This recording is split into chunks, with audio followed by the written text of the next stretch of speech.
I'm Maggie and welcome back to our channel. So today I am not at our cabin, but I'm actually in the house that we're living at currently since our cabin is not yet done.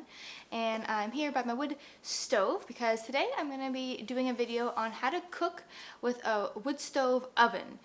So this oven is made to sit on top of the wood stove and it gets its heat from the stove and you can bake in it. So in this video I'm going to show you for the first time me using this. I've had it for a few years now, but I've never had a chance to try it out. So I thought I'd try it out today. It is a bit of a snowstorm here in New Brunswick, so I'm stuck in the house. So I thought I would give this a try and share how it works out with you. So from the top, it has a few different things. It has the thermometer gauge, which lets you know what temperature you're cooking at. And then it also has these vents that you can open up and it lets some heat out so that you can cool down the oven. And then this oven, it opens a few different ways. So the front looks like, to me it looks like a toaster oven. So the same size, I would say it's about the same size inside as well. A normal cookie sheet doesn't fit in here, but a bit smaller one does. And it opens up just like that. It feels nice and sturdy. But then it also opens up from the top, which I really like. You can lift the top up, and then you could set something straight down in or check on what you're baking. So this is not directly on the wood stove. There's about half an inch probably below this. So the air travels up through. And this is where the chimney sits on the other side. So I'll put this tray back in. This also lets heat flow in and around it. So I'll shut this back down. And then you can see here where that part was built out. That's where it sits in against the chimney. This is definitely not light.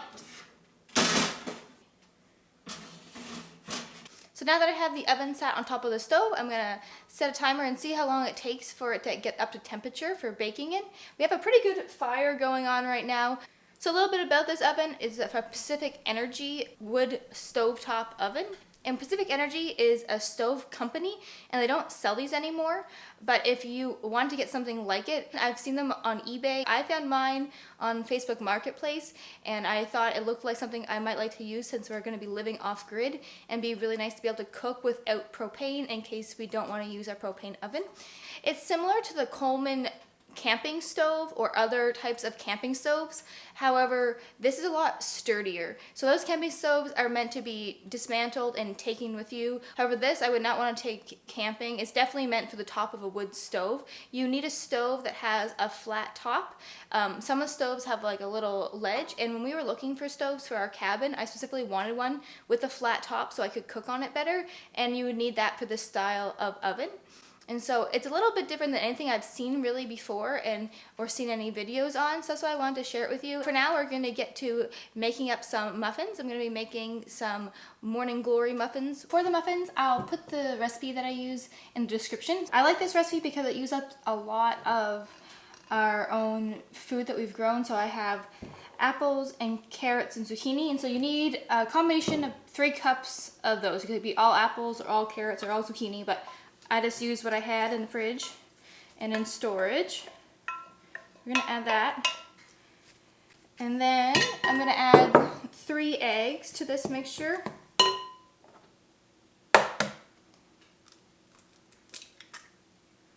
And our chickens are laying pretty good right now actually, so it's nice to have some eggs in the recipe.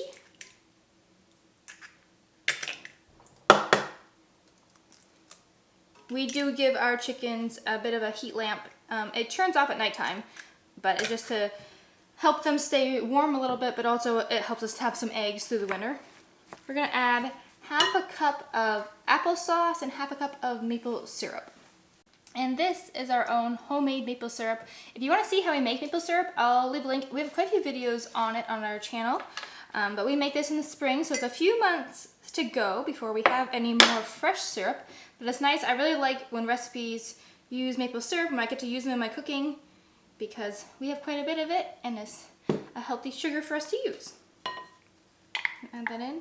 In this recipe, I'm also adding maple sugar. So from my maple syrup, I turn it into maple sugar, which is like, I would say somewhere in between a brown sugar and a white sugar. But you could just use brown or white sugar for this recipe. Oh, when I open it, I can just smell the maple. It smells like spring to me, maple sugar stickins. But as you can see, it's not quite as dry or crystally as a white sugar, but it's also not quite as clumpy as a brown sugar. So I'm going to add half a cup of this.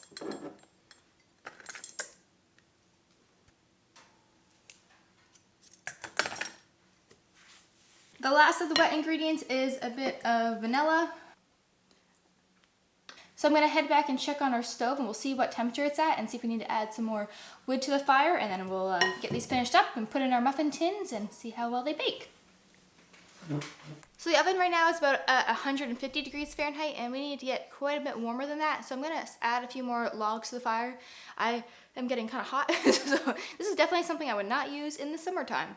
But I'm going to get some more logs in the fire, try to get that heat up. And also I remembered when I was over here that I had put a little pan on the stove so I can melt some butter. So we still need to add a half cup of butter to our batter.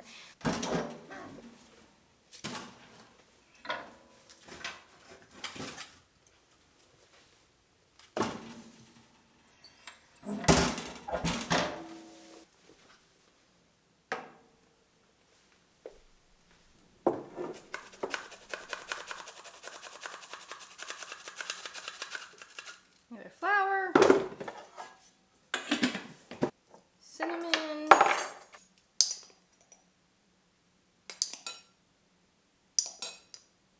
baking soda, oats,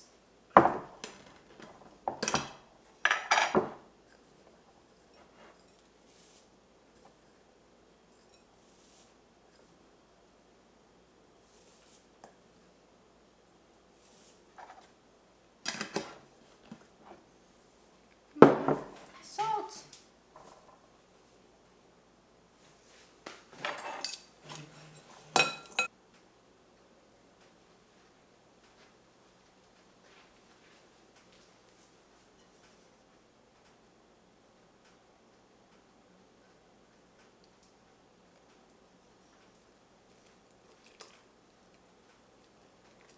okay, add in the dry ingredients.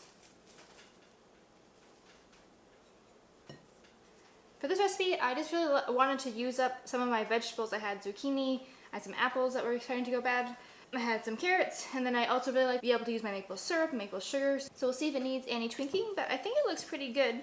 So I'm going to add my raisins.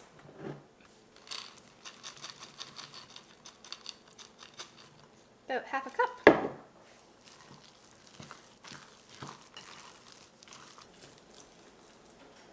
Today I'm using silicone molds. I don't usually use these for muffins. I usually use them for freezing things like my zucchini into portion sizes.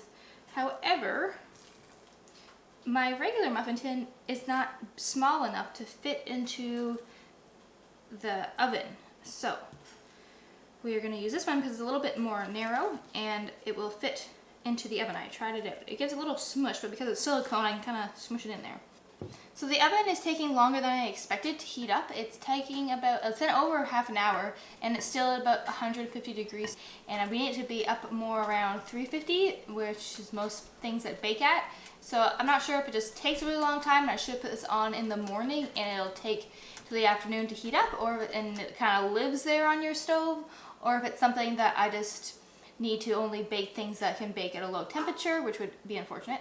Or I think probably I just need to be a little more patient. So I'm going to get these finished into the tins and I'll let you know when it's up to temperature. So as you can see, the fire is very hot and the thermostat really isn't getting much higher. It hasn't passed 200 degrees Fahrenheit yet. And I know muffins are supposed to cook at like 350 to 400 because you want them to rise. However, I don't really know if this is going to get any hotter, so this might be an experiment that shows this little oven here only can do things that can bake at a lower temperature or don't need to rise and can bake lower and long. So we're going to pop them in, we'll see if the temperature gets any hotter. I know I am sweating and I really don't want to get our stove any hotter, so we'll see how this goes. This thing really isn't that hot, but I'm going to use these just in case. So I'm also thinking there's a chance that lower in the oven's hotter than where the thermostat is. It's also very tiny, so I'm going to try to do this without burning my hands. Okay, there, that worked. Okay. So now we wait and see how long it takes. I'm gonna set a timer. Oh my goodness, this is hot. So it was about an hour since we started and put the stove on to get to 200 degrees. So we'll see how long it takes for these to bake. In a traditional oven, at the right temperature, they should take 25 to 35 minutes. But I'm gonna set a timer and we'll see when they're done.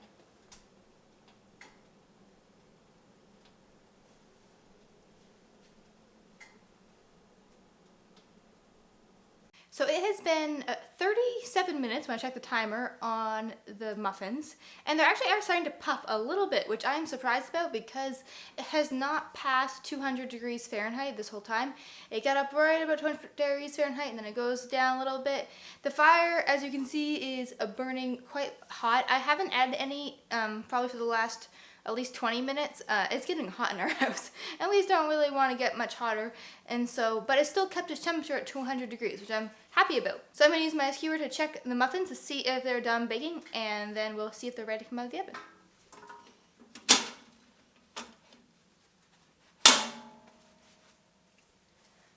They definitely don't look as puffed as they would if they had been in a classic oven, and these are definitely not done. They are quite raw still. So we'll leave them longer and see how long they take.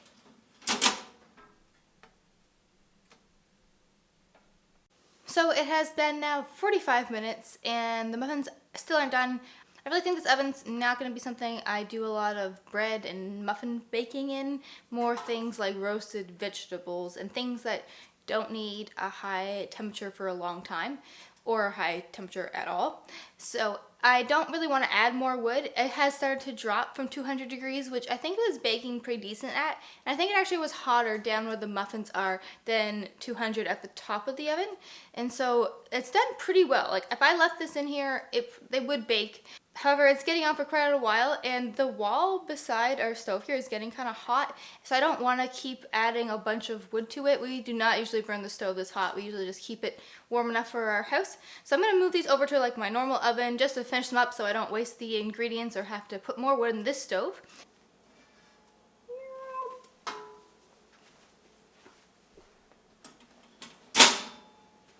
Okay, so the muffins finally finished baking. They did not puff up like a normal muffin should because of the low temperature of the oven. So I definitely would make this recipe again, but in a normal oven. I think this oven should not be used for anything that needs to be baked over 200 degrees Fahrenheit, which I kind of knew when I started, but I want to try it out. So I'll see how these taste. It tastes really good. And I think I'll try this again next time, just in my normal oven. If you have any experience with working with a camp oven or a stovetop oven of any type, you should let me know in the comments, and it'll be really interesting to see what your experience was, if you were able to get that over 200 degrees Fahrenheit, or if you had the same problem I had. I am looking forward to using this oven at our off-grid cabin. I think I'll use it a lot more in the winter time there so we can use less propane. However, I am very glad I would not be using this all year round. The propane would be really nice to have in the summertime because this would be super hot in August. So I think it'll be nice in the wintertime for some little baking projects, but not my main source of an oven. So thanks so much for watching and coming along on this experiment with me. I hope you have a great day, and I'll see you on the next one.